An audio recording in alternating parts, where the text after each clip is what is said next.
All right, so let's continue on with my Genesis series. We're up to chapter 26. Let's just get straight into today in the word today. So there was another famine in the land in addition to the one that had occurred in Abraham's time. And Isaac went to Abimelech, king of the Philistines, to Gerar. The Lord appeared to him and said, Do not go down to Egypt. Live in the land that I tell you about. Stay in this land as an alien, and I will be with you and bless you. For I will give all these lands to you and your offspring, and I will confirm the oath that I swore to your father Abraham. I will make your offspring as numerous as the stars of the sky, and I will give your offspring all these lands, and all the nations of the earth will be blessed by your offspring, because Abraham listened to me and kept my mandate, my commands, my statutes, and my instructions. So Isaac settled in Gerar. When the men of the place asked about his wife, he said, She's my sister, for he was afraid to say my wife, thinking the men of the place would kill me on the account of Rebekah, for she is a beautiful woman. When Isaac had been there for some time, Abimelech, king of the Philistines, looked down from the window and was surprised to see Isaac caressing his wife Rebekah. Abimelech sent for Isaac and said, So she is really your wife? How could you say she is my sister? Isaac answered him, Because I thought I might die on account of her. Then Abimelech said, What is this you've done to us? Or one of the people could easily have slept with your wife, and you would have brought guilt on us. So Abimelech warned all the people, Whoever harms this man or his wife will certainly be put to death.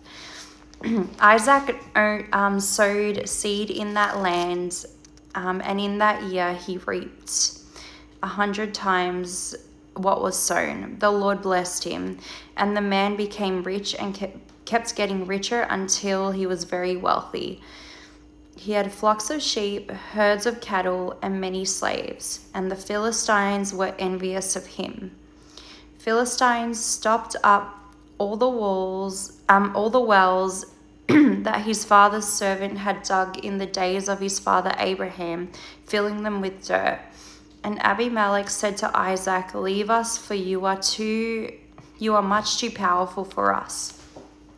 So Isaac left there, camped in the Gerar valley, and lived there. Isaac reopened the wells that had been dug in the days of his father Abraham,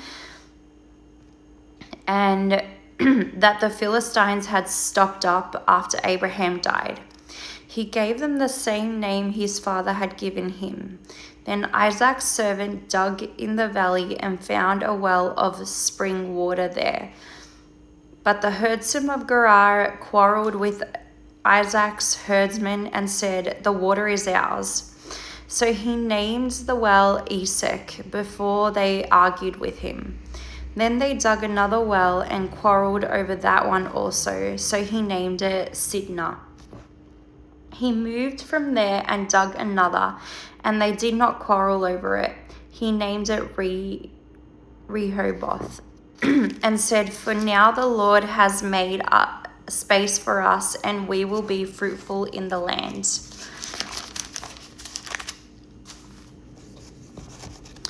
From here he went up to Beersheba, and the Lord appeared to him that night and said, I am the God of your father Abraham. Do not be afraid, for I am with you. I will bless you and multiply your offspring, because you are my servant Abraham. So he built an altar there, called on the name of the Lord, and pitched his tent there. Isaac's servants also dug a well there. Now Abimelech came to him from Gerar with Alzua, his advisor, and Phicol, the commander of his army. Isaac said to them, Why have you come to me? You have hated me and sent me away from you." They replied, "We have clearly seen how the Lord has been with you. We think there should be an oath between two parties, between us and you. Let us make a covenant with you, and you will not harm us, just as we have not harmed you, but have done only what was good to you, sending you away in peace. You are now blessed by the Lord." So he prepared a banquet for them, and they ate and drank. They got up early in the morning and swore an oath to each other. Isaac sent them on their way, and they left him in peace. On that same day, Isaac's servant came to him about the well they had dug, saying to him, "We have found water." He called it Sheba. Therefore, the name of the city is still Beersheba today. When Esau was 40 years old, he took his wife Judith, daughter of Beri and Hittite, and Basemath, daughter of Elon and Hittite. They made life better for Isaac and Rebekah. Again, with the lying again, saying that his sister, and I don't know, it just makes you think like life was really brutal back then. But anyway, I will try to do the next chapter tomorrow if I have the time. But yeah.